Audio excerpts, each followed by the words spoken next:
6.5%, was it? Is that what the current odds are of the Stanley Cup? Well, and if you look at the round-by-round progression, the Stanley Cup favorite is the Vancouver Canucks. Like, what a time to be alive! Talking you through every goalie controversy, scoring slump, and draft lottery bust, this is the C4 Podcast on CanucksHockeyBlog.com. Here they are, the best starting lineup we could afford under the salary cap. Chris, Matt, Anna, and Adam.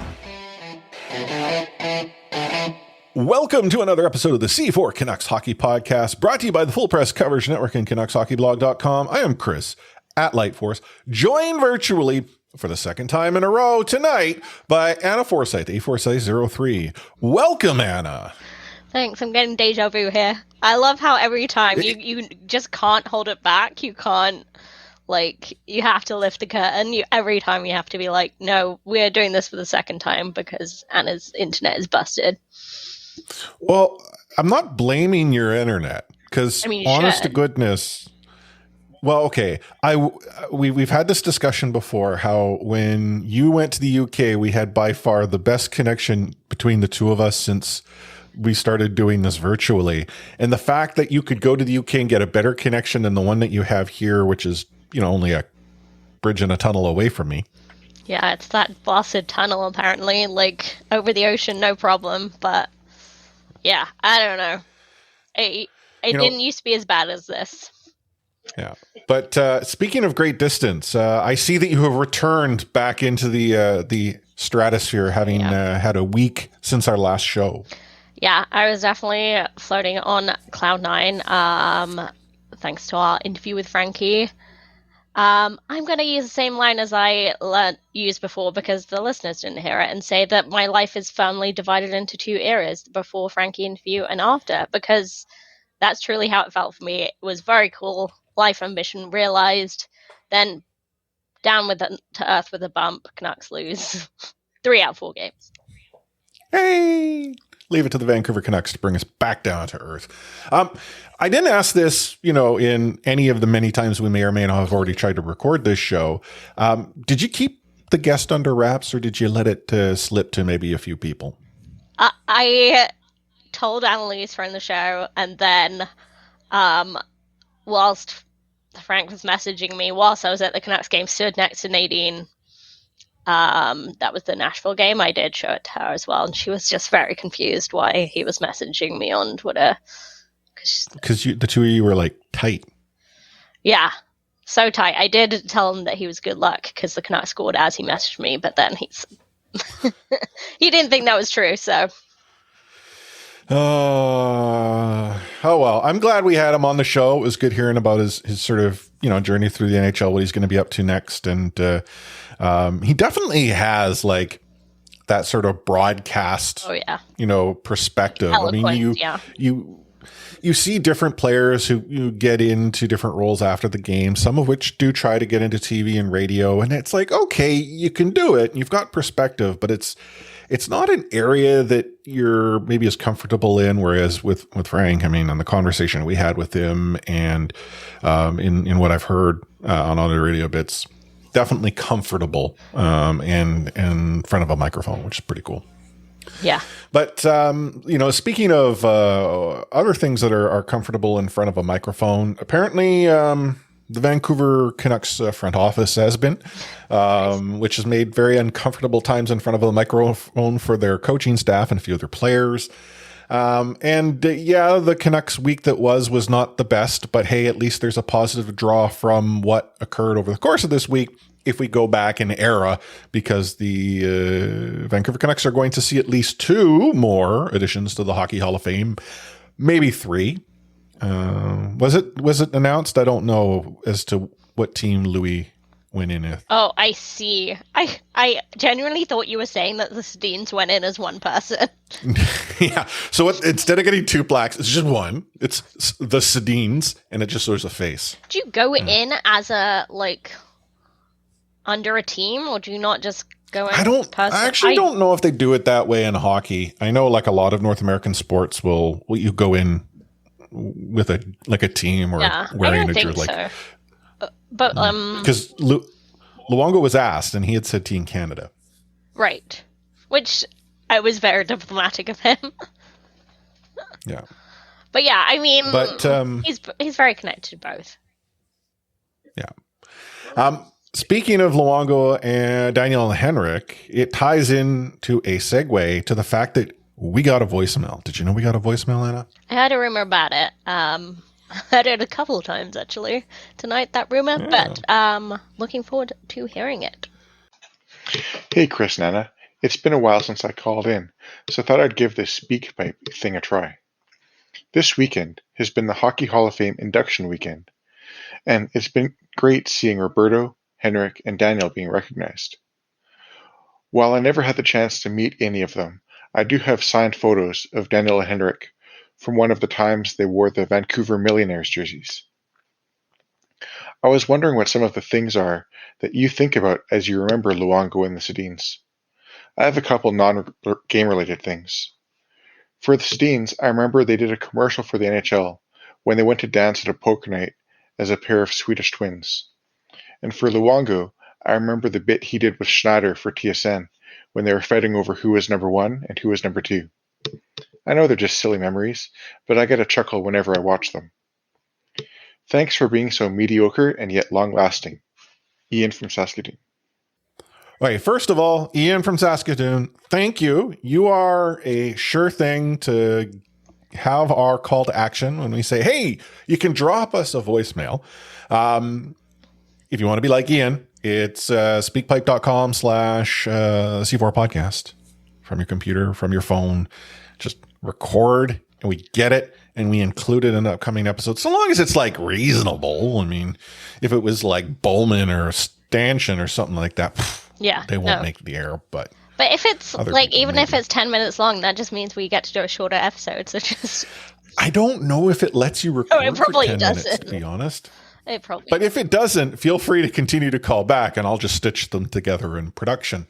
But he talks about some of the bits. I mean, so like the Swedish twins, which by far during that NHL commercial era was priceless. And the fact that Daniel and Henrik were like, yeah, no problem. We know what you're implying and we're totally game to do it is pretty cool.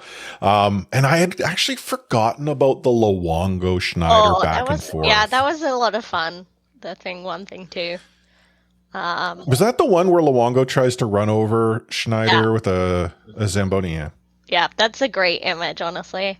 I mean, Luongo running over Schneider with a Zamboni is a great image. Like, you heard it here first. We bent over the Zamboni. I mean, you know, I'm a Lou girl over Schneider, but no. Honestly, I love that, like, because it felt so specifically Vancouver as well, embracing the sort of Twitter outrage and the goalie controversy. Like, those are very, like, Vancouver things, so it was kind of cool to see them be part of that. I also think, like, throwing back to the Swedish Twins thing, those NHL commercials, I think that represented the peak of NHL actually marketing its stars, which is crazy to think that they were better doing it then than they are in the age of Twitter and Connor McDavid and all of that. But I genuinely think they were. Does the league even market itself beyond like mashup style videos of a bunch of players usually shooting hits. Pucks and stuff? Yeah. Can't think of anything. No. Or also, like, talking about terrible NHL marketing, did you see the video that they clearly shot at Media Day before the season started about the Sedins? No. Okay, so it's just a bunch of talking heads talking about the Sedins and their impact on the modern game. Connor McDavid's hit starts with, well, they're obviously twins. It's like, yep. Smart cookie. Connor. That's Connor McDavid. Like, let's be honest here. That's pretty spicy coming from Connor McDavid. Yeah, the only part that was cool to hear about that was Morgan Riley, who obviously grew up around Vancouver and how much he idolized the city. And so that was cool. But apart from that, it was kind of dumb. Anyway, we'll talk more about that a little bit later. But unfortunately, we got to go into rewind. So the Vancouver Canucks played a bunch of hockey, and at least they got some goals in Ottawa that meant something, right? I mean, there are a lot of them, so hopefully some of them meant something. It was a throwback to the 80s hockey that you love that we saw against Anaheim as well. Just keep scoring. See, haven't I been going on about how the only way the Vancouver Canucks are going to be successful based on this team is to score more goals than the opposition? And when I say more, I'm talking about lots more. And it doesn't matter if you let in a lot, as long as you got a lot more than the other team. That's where they're getting these big wins. The wins. Like close games, oh man, you're going to give up that lead. You only got a 3-goal lead? Not enough. Yeah. So, I mean, they let in 5 goals against Anaheim, 4 against Ottawa, but luckily they scored enough that it didn't matter. But yeah, it's hard to say that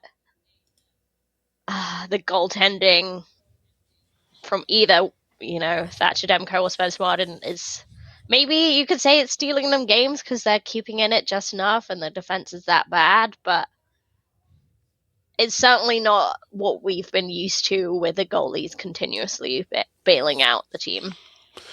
Well, arguably the goaltender who had been able to bail out the team, and he hasn't, is Spencer Martin. And that's not a knock against Demko. I mean, the running rumor right now is that something ain't right with Demko. I don't know if you saw the conversation between Dollywall and Taylor, but Rick was very cagey about Demko having had a procedure. He wouldn't call it surgery.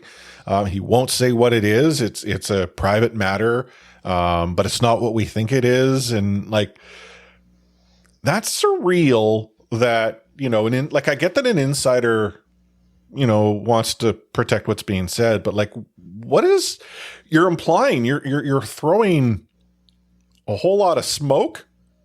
Yeah. Where there didn't need to be any. Yeah, I'm not sure if that protects anyone really. Like, I think, it makes it worse. Like if he could have said, yeah, he had a medical procedure, he's recovered.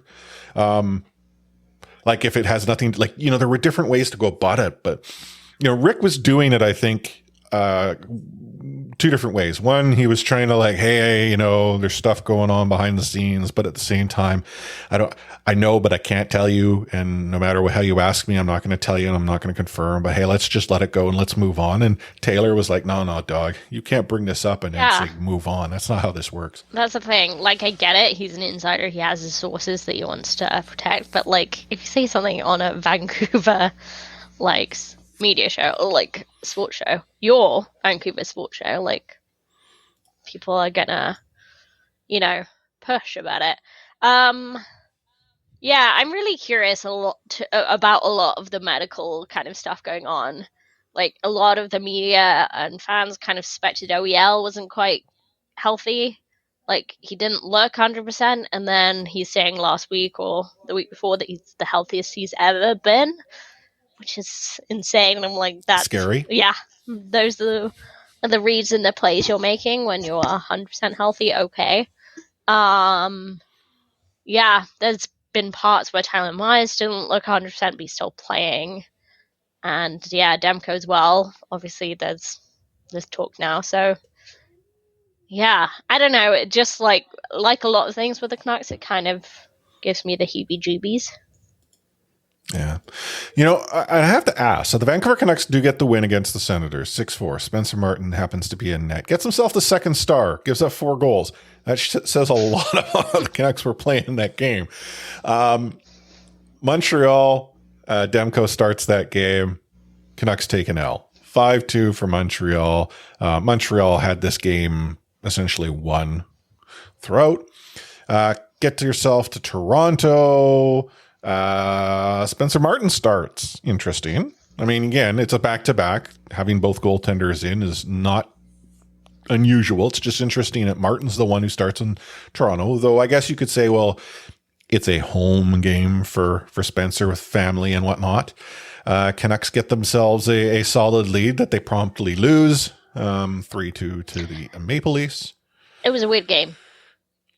Like, yeah, the problem about this particular game and how it was being played is that when the Vancouver Canucks go up 2-0 in the first period, I had commented to my wife at the time. She's like, "Oh, they're winning." I'm like, "Yeah, but they're not actually winning because they're up 2-0, but like it doesn't feel like the Vancouver Canucks are in control here. Like there's no indication that they're going to actually be able to lock this one on." And when Matthews got his power play marker to kick off the second period, and I'm not a professional. I have never played in the NHL, but I'm kind of thinking that's one of the players you don't all skate away from and leave wide open when you're on the penalty kill. Yeah. I mean, not an expert. I'm not an expert. Yeah, I think both of us tweeted pretty much this almost word for word the same thing when that happened. Your tweet made the Stanchies, mine didn't. It's fine. I'm not bitter about it. Like yours was better worded, I guess. But yeah, I think that seems obvious. Honestly, the whole game reminded me, and this is reference maybe two of our listeners, maybe not even that will get, but like the 2019 Ashes, the whole summer, Australia outplayed England the whole summer. But the series ended up 2-2. Like, and England was so close to winning the drawn game. Like, Toronto outplayed Vancouver the whole game, but it was only 3-2, and they really, like, that was a winnable game still, even with the Leafs playing a lot better than Vancouver, because you just needed one break. You know, there were a few breakaways that got missed and things like that, and the Canucks would have won an ugly game. In the grand scheme of things, it doesn't matter, but it's always nice to beat Toronto, and honestly, they could have done it. They could have, but they didn't. You didn't. Boston, on the other hand. Well, okay, so before we leave Toronto to go to Boston here, the Vancouver Canucks, despite not being able to lock it down and going down 3-2 in the second period, had unbelievably an opportunity to tie it up in the third and couldn't. Like, yeah, that's what I'm saying. You think back to like even last year, those are the games the Vancouver Canucks like somehow figure out how to put a puck in the net and they win late. Yeah. Like, it's almost like this season is the exact opposite as to what we were seeing under sort of the Bruce era last year. I shouldn't say all of last season. But it is almost tiresome that the Vancouver Canucks need to score 6 goals and have themselves a substantial lead so that you can actually exhale and say, "Oh, okay, yeah, they got this one in the bag." But yeah, let's talk about that Boston Bruin game. Was it game 43, I think, in the series now? Like, yeah, I don't even know. I definitely used to keep track of this. I no longer do. But yeah, Canucks have won quite a few of them. Not when it mattered, though. They didn't win this one. Didn't win this one. And just like on that transition between games, and we talked about the Spencer Martin start. Bruce said after the game he didn't know who was starting the next day, and you just thought, "What do you mean you don't know? It's a back-to-back, and you have your first choice goalie on the bench." But that, I mean, it was a reflection. Are you on... But that's the thing. Are you certain he's your first choice goalie on the bench? Because the first choice in the 2 back-to-backs were Spencer Martin, and typically the first choice is your number 1 goaltender. I mean, I feel like Montreal was going to be a better team than Ottawa. See, if you're going to start your better goaltender, you started against Montreal. Was Boston going to be the better team than Toronto? Sure, the way Boston's playing right now. So I'm not trying to like drum up a controversy here in that regard. It's just to drive the point home with what you're sharing as to what Bruce is saying. Da fuzz? Yeah. Yeah. Obviously, like, Demko ended up starting, and not that it seemed to matter much, honestly. It was depressing watching that Boston game. It was funny because I was thinking, like, a period in, it doesn't really have the usual bite of Canucks Bruins games. Then I remembered there'd been 2 fights already. So they're obviously... And an instigator penalty. Yeah, because suddenly the NHL keeps awarding instigator penalties this season. But yeah, like... when, you made the joke about game whatever of the series, like, it does still matter to Canucks fans beating Boston. Like, how sweet was it beating them 9-3 on the same night that Toronto lost to their own Zamboni driver? Like, that was just a beautiful night of hockey. It still matters to Canucks fans. Seems to matter to Kyle Burrows, but I'm not sure it mattered to any of the other players. Like, it was unfortunate. Yeah. The situation is kind of dire. Like, I'm not trying to be so pessimistic. Like, I've been just thinking over the last few days, it's tough to be a Canucks fan. Like, I have been one for so long, and I like when there's these good times or there's promise. I'm feeling despondent over, like, what promise? I mean, the hot rumor today is there are teams giving the Canucks call about Demko. And at first I'm like, really? The Canucks can't afford to do that. And then I'm like, but why not? Like, if a team goes and offers you the moon for Demko, and like, I'm a proponent that at some point they need to go in and change things. And I'm not saying Demko is the problem, and it sets the team back, but like, bold decisions need to be made. This is a team that is now lost, 3 games on this road trip. This road trip is below 500, no matter how you look at it, regardless of what's going to happen. Well, we're going to say tomorrow night, but really tonight, or potentially it has happened against the Buffalo Sabres. But I think it was Sam Chang had commented and sort of brought it to attention that this team is actually coming up to the same pace as to where they were this time last year. Like, yeah, you can't, you're going to make, like, you got a lame duck coach who your president of hockey operations went out on national TV and said he wasn't aware that he was coming back for a season, and this was his option. Before publicly criticizing his systems and ways of playing hockey. Yeah, and then Bruce getting put in front of the media to try to, like, redirect. No, it's the media saying it, and the media saying, well, no, that's actually what just came out of the mouth of your boss. Like, yeah, we didn't make this up. Yeah, I think I remember seeing Sam's tweet, and it was just about how they had a worse record before they decided enough was enough and fired their GM and coach. I mean,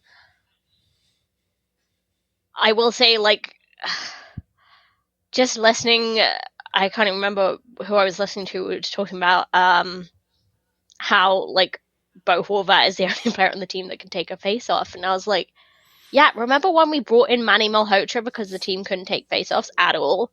And he was brought in purely as a face-off consultant, ended up staying, became assistant coach, blah, blah, blah. But, like, that was, 5 years ago? Like...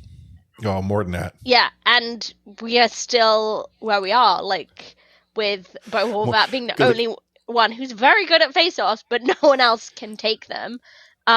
We have JT Miller, someone that we paid $8 million from next year, and he can't play the position we signed him to. We have 2 incredibly expensive defensemen who are both aging and aging poorly. Like, everything's gone worse. And honestly, I think you're right. Like, something has to change. I haven't actually listened to today's Canucks conversation, but I'm kind of deducing from the title that Canucks fans need hope, and the management need to give fan base credit to believe that that hope can be completely blowing up the team. That is a positive gesture, I think. Yeah, I was going to make a snide comment about Bo Horvat, being the only guy to take face-offs. I'm like, yeah, for this season, because there's no guarantee he's back. Oh, And sure, yeah. The trade rumors are all over about the Canucks looking to dish off Horvat. Because let's picture a future where the Vancouver Canucks don't have Bo Horvat in their lineup. Who cares about winning games? You don't actually have puck possession ever. And it's funny because literally, you were saying about Thatcher Demko, like he was one of our untradables. We always talked about, and Bo Horvat was kind of he's not untradeable, but like he's sort of the level below that.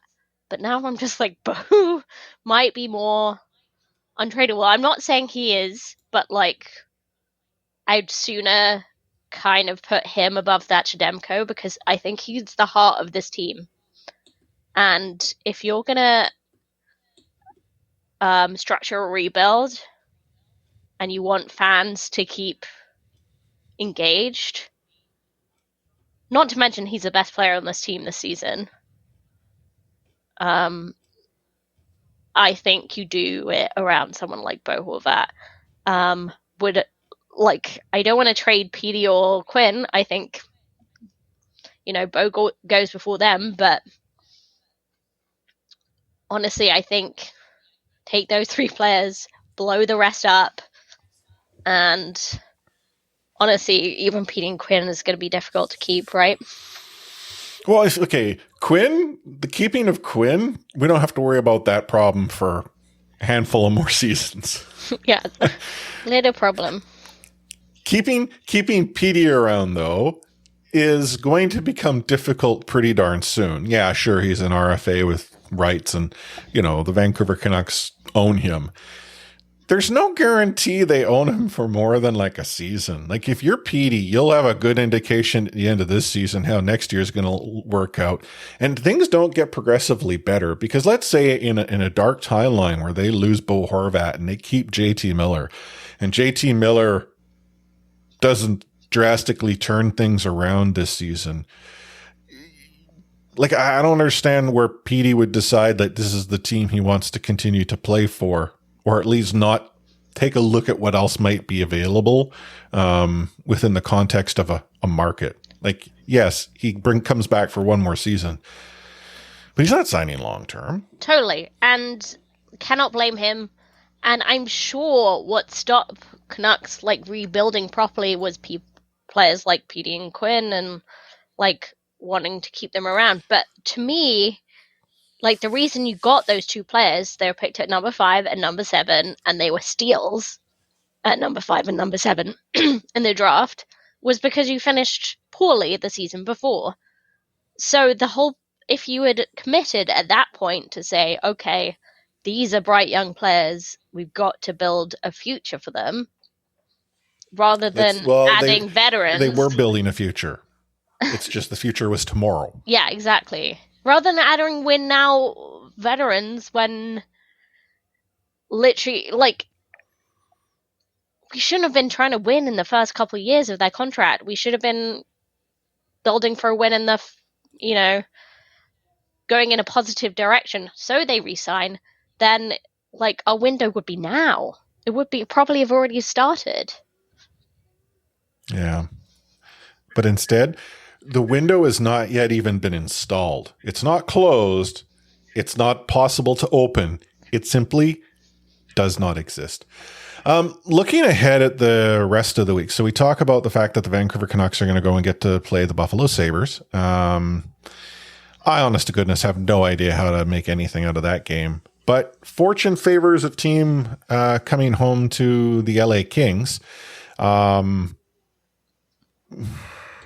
mean, if the Vancouver Canucks, you got to play well at home. You can't have a stinker, especially the way you've been playing as of late. The problem is a team like the Kings is apparently not having a bad season, but they're the easier opponent of the two because the Golden Knights are having an even better season than they're here on Monday night, which is, again, going to be problematic for you and I recording an episode and all that jazz, but hey, we'll persevere. Yeah. I look ahead at the schedule and it does the Vancouver Canucks absolutely no favors. And not only that, they get to go back on another road trip, home for 2 and on the road again. Yeah. I mean, one, they've got to play the Cup champs in between, like sandwiched in between Vegas games. But like you're talking about the schedule, like we lost to Montreal. Like we're losing to bottom dwelling teams. Like Montreal looked really good against the Vancouver Canucks. Yeah. So I don't see if there's any good games. Like only games that are just more painful to lose because they're against teams we really should be beating. True that. Anyhow, let's pause here, take ourselves a short break, collect ourselves, because you're listening to the C4 Canucks Hockey Podcast, brought to you by the Full Press Coverage Network and CanucksHockeyBlog.com.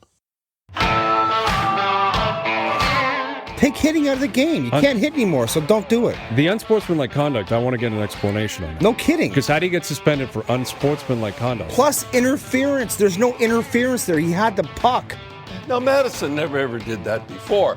Now, why did he do it? And that because he was mad. Well, your early favorite for the Calder Trophy, that's for sure. Elias Pettersson, you might even say your early favorite for the Hart Trophy. Just to get back to your question, Elias is going to play plenty. He didn't play. He's going to get a lot of power play time. And, yeah, I'm concerned about our offense. We lost 200-point players, and we've got to find a way to score. I mean, we pretty much already went full on empty. Like we'd given up the half full. Maybe half full was at the start of the show when we were talking about like the voicemail. Then we started to really see that glass start to just drain. There might have been a crack in it. I do not know.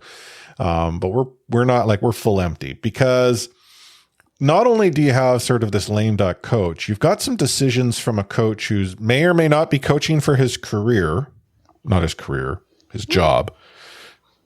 Who knows? He's old. But the decisions that he's been making as to who he's going to dress in a given night have been interesting, to say the least, have they not? Yeah, I mean, like, what does Jack Rathbone need to do to get a game? What does Carl Burrows need to do to get a game? Because as soon as he was inserted into the lineup, he was, like, the most lively player on the ice. He's played well whenever he's played. So I agree that Rathbone needs to see hockey, but he did get an opportunity. He did not play good hockey. You're right, but he's making the mistakes that young players make. Like, no, and that's the thing that goes to the point. Like, he needs to play hockey. He needs to figure out the game, learn the game. He's being put in a situation that unfortunately is probably not the best for his own development. And not only that, he's getting a great opportunity to see it from high above. Yeah. I mean, the mistakes he's making are definitely Reeds-based, like they're decision-making mistakes. They're not, he looks lost out there, his talent is worryingly lacking, nothing like that. But the problem is we're seeing league veterans who are being paid through the nose making those same mistakes. Like, they're making the wrong read, they're pinching at the wrong time, they are, like, failing to backcheck. Just all of these mistakes that people have been in the league as long as they have should not be making. Like, I'd rather see Rathbone make those mistakes than OEL or Myers. And see, that's the interesting thing. Like, anytime conversation about a rebuild comes up, fans don't want to rebuild. They can't tolerate what's happening now. Why would they tolerate a rebuild? Honestly, I think most fans, especially Canucks fans, well, yes, there would be some upset, like, I can't believe they're making all these mistakes, would say, I can't believe they're making all these mistakes, but they got to make them. As long as they learn from them, they develop, they grow, they become better. Like, you don't go and look at OEL and say, oh, I hope he becomes a better hockey player. Yeah. Like, you're not having that conversation. And if you are, well, don't worry. The Vancouver Canucks have about 40 years to see that come to fruition. Yeah, because honestly, it's an argument to say, like, if you play Rathbone all season over Tyler Myers, over OEL, like, maybe you wouldn't get overall as good a hockey, but next year you would have better hockey. But I'm not even sure that's true. I think, like, Rathbone will learn quick enough that he won't be making the same mistakes. Like, they're on a downward trajectory. Like, Rathbone is not. I mean, that's just kind of the depressing. The problem is he's not on any trajectory. Yeah, that's fair. Right, upward, downward, neither. That's the problem. Is the neither. Like, you're right. He's not getting an opportunity to play. And I don't know how much value is in watching the game from high above, night in, night out. Burrows, here's someone who is signed to some money that you would say is reasonable depth. He has provided you an opportunity to give that depth a good old try. He gives you what you expect. And I don't mean to suggest that he should be a top 4 defenseman necessarily, but how he's not in the top 6 on the regular, being as reliable as he is, behooves me. But then, do you scratch an OEL? Do you scratch a Myers to get him in? No. Apparently. Ethan Bear, I've actually got no problem with Ethan Bear. Yeah. I mean, as far as additions go, but I mean, Ethan Bear coming into the lineup pretty much locked, Burrows out. Yeah. I know. Like, Canucks obviously had this right-handed D-man vacuum. And unfortunately, Bruce and a few others do see that Tyler Myers is, like, that solid option. But yeah, I think I'd rather see Ethan Bear lead the line than Tyler Myers. I understand the reluctance to, like, maybe put in 2 younger, more inexperienced players, but I can't see OEL and, like, Tyler Myers every night. Like, you've got to take a risk at some point. Well, first of all, Bruce ain't going to do it. And whoever the new coach will be, if they were to let Bruce go, won't be doing it either. Yeah, it's unfortunate because I don't think it's even the safe play. I don't think it's making the safe choice by putting these veterans in. I think Canucks are actually worse off. Well, that's the thing, is that it's the message it sends. Well, what message is being sent night in, night out when you currently have a blue line that has so many problems that remain unaddressed that, it's futile. It's how many times you're going to do the same thing. It's just not going to improve. You're right. I agree with you. It's just the code requires that they dress their best. And if you're paid a lot of money, that means you're real good. Yeah, I just think, like, I'm sure, like, all the stuff we've said before about Bruce not being given, a vote of confidence at all from management. But, like, Bruce doesn't have a problem, like, being harsh. Like, if anyone can send a message to veterans, you'd think someone like Bruce could. But, yeah, it's disappointing. And then moving up the lineup to the forwards, like, the way JT Miller plays, it's consistently irresponsible. I could say that. Defensively irresponsible. And it sucks to watch that just because he scores a goal every now and then. And this season it's more, then than now. it doesn't happen as often. But yeah, what kind of message is that sending to to the room if you can not defend and still make the lineup? Well, let's actually talk about messages being sent to the room. Going back to the earlier commentary that we had about Rutherford essentially describing Bruce as a lame duck coach. Mm-hmm. The players are like, okay, they're as much as they don't read the papers, they know what he had said. Mm-hmm. That doesn't bode well to someone who then is trying to instill a particular message with the team. If he were to go in and make a drastic shift, like, oh, I'm going to go and sit OEL for a game or Myers or whatever, and shake things up. Hey, Miller, you've been sucking air up to the press box. You go for a game. Send that type of message. I actually think it would do worse in the locker room than it would, because it's like, well, this is a coach is going to go. He's just trying to blow things up on his way out. Like it is so surreal. And we haven't even talked about how apparently there are questions from the locker room as to what's the status of our captain. Yeah. And Saravelli had commented today on local radio that he thinks if the Vancouver Canucks are going to make a move with Bo, that it's going to be before the deadline. Okay, so Horvat's being traded? Like, I mean, if you don't do that early, I mean, but then you think about who they can move. I'm not trying to suggest Bo Horvat needs to be traded, but if you're not going to trade Miller, if you're full on Miller, gosh. Yeah. I mean, we talked about it before that his new contract doesn't necessarily prevent him being traded this year, but he probably wouldn't be. But now I'm just thinking, trade him before his value tanks, before the league wakes up to...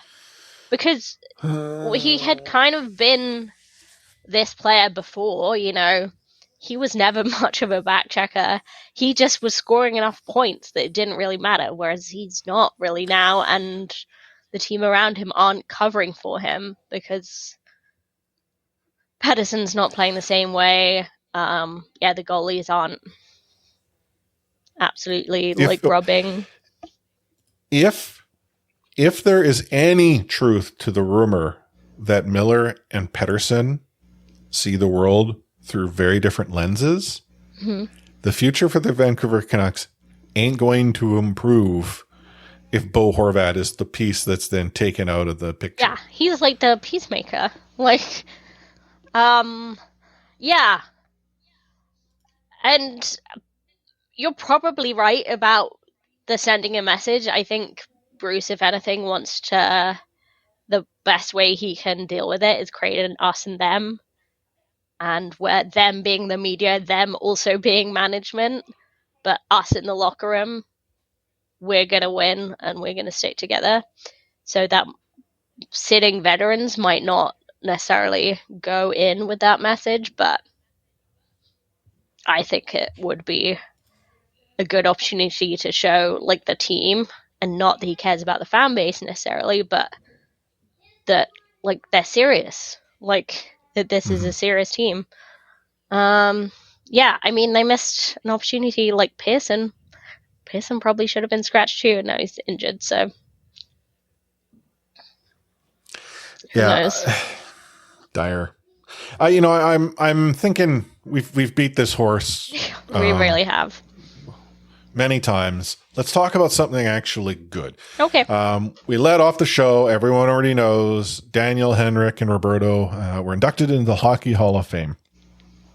And during the ceremony, Henrik had made a comment. This actually ties into what we were talking about. To Kevin BX, Ryan Kessler, Alex Etter, and Yannick Hansen, thanks for helping create a culture where results were just a byproduct of our everyday process. Roberto, you were the face of that culture. And that, goes to speak to how that room really resonated around a core leadership group. And yes, Roberto was often the face. I mean, he was put in a real difficult position when he was captain for that season, because I don't think that was ever really the role he should have been given. And Roberto was like the utmost competitor, was like, yeah, give it to me. I want it. But really, nah, it's not actually what you needed. But it allowed for him to pass that on to someone like Henrik. But it just speaks to how that leadership group was able to instill within each player that set foot in that locker room what it was to not only be a professional, but to win. Like there were some stinkers during that era, in that leadership core. Every team's going to have them. It was tough to see the window sort of slam shut after 2012. How much of that has to do with ownership? We'll never know. Because again, I tried to get, Frank on our last episode to talk about this, right? I'm like, hey, so, because arguably the rebuild should have happened the season that Gillis was fired. And he did kind of Gillis, hint at that, but he wouldn't. Yeah, he was too polite to Torts even said in his end of season press conference, and then Linden, Benning, we're going to retool. Linden comes around, but story goes on and on and on. But that leadership group had it figured out, and it is a shame that really the last piece of that puzzle that was trying to soak up that knowledge, and Bo Horvat could be the player who's then dished out, because that might be the only option the Vancouver Canucks have to make a big play. But it also speaks to how the culture is then non-existent. Like, what is the Canucks culture? Yeah, I mean, that's kind of what I was hinting at before. Talking about him as the heart of the team, but that's that's another point as well, that he's the legacy of that culture, that he's the Sedin's legacy. He's and the Sedin's kind of absorbed all the other leadership in the room, from Kevin Bieksa, from Luongo, from Yannick Hansen, all these other players. That was a team that held each other accountable, and Bo's trying to continue that. Maybe finding it difficult with some of the players on the team, but as much as there are some crappy rumors that you don't believe around this team, there's not been any good ones. No. After all these rumors about what the locker room's like, there's got to be some truth to them, right? It's not positive. It's not the same. We've seen it already, exist on the ice. The fact that, someone like Shen and Miller getting paired up consistently because they like to battle. Oh, I bet they do. We saw it, at the end of a period during a nationally televised game. There are problems. And unfortunately for the Vancouver Canucks, there's no indication that they're going to figure them out. I was casually chatting with a friend, and I had said maybe they just need to lock them all into a room, take them to an escape room or something like that. But don't give them the ability to run at a time. Just make it that the team doesn't get to do anything until they actually escape. Yeah. I mean, the scary part is, would they? I don't know. But just stuff them all in one of those escape rooms. I'm here for it, honestly. Yeah. Anywho. I love that we said we were going to talk about something positive, and then we just ended up talking about... I know. It pulls us back in. But I will say that it's been very cool to see league-wide appreciation for these Canuck legends. I will say that. It's been a cool few days. Well, Henrik had COVID, and so he was game time decision as to whether or not he'd be there for the ceremony. And when asked about it, he had replied that, well, as everyone knows, 70% of Henrik is better than 100% of Daniel. Bad. I mean, the biggest travesty, if there is one to be ever considered, is that Daniel Sedin did not win the Hart. Yeah, I mean, the biggest travesty is the Sedins don't have a cup. But okay, but I mean, I'm a Canucks fan. I've just come to the realization they'll never get a cup. I'm so down on this right now. I mean, but take away my fan card if you need to. Kick me off the bandwagon. That was a great moment too when they talked about when they got the call And Daniel said that he was actually in the washroom when he first got the call, and Luongo said, "I know the feeling." Yeah. The feeling isn't a pleasant one. No, so he's aware of what it means to miss big moments when nature calls. Oh my god! Who was the backup goaltender that game? It was playoffs. It was against Minnesota, wasn't it? Oh, I thought it was in Anaheim. Was it Anaheim? Okay, it might have been Anaheim. I just remember when Luongo isn't in the net to start the game, and I like, what? Like what? Like there was no indication he was injured. Like the fact that the broadcast was as confused as we were at home. Oh yeah, and it was like an elimination game because if Luongo's not in the net, that was it for the Vancouver. So that's why I seem to think it was. I thought it was like Minnesota, but no, it was Anaheim, anyway, and it was Danny Savarin who. Sabarin, okay. Yeah, he played 9 games for the Canucks that season. 9 games in one period, I guess. That one period was bigger than all other 9 combined. Yeah, it wasn't even a period. It was like 8 minutes or whatever it was. It's a long time. Yeah. There's some things you just can't rush, Anna, and then when you try to, it just makes it a whole lot worse. It does. Yeah, iconic moment in time. Yeah, too funny. I'm like, honestly, legends, like all 3 of them complete like legends of the game. It's kind of been nice again to see a little bit more of the like personality, like Luongo kind of when he got Twitter, and Sedin's kind of post-retirement a little bit. But yeah, so richly deserved. Yeah. But we are, as I said earlier, like 2 minutes ago, at the end of a show and at the end of an episode. We cannot resurrect that horse anymore or attempt to. It is deceased. But we will be back next week with probably more doom, gloom, pessimism, all that good stuff. But maybe, just maybe, voicemail from people like you. Remember, you just have to go to speakpipe.com/C4podcast.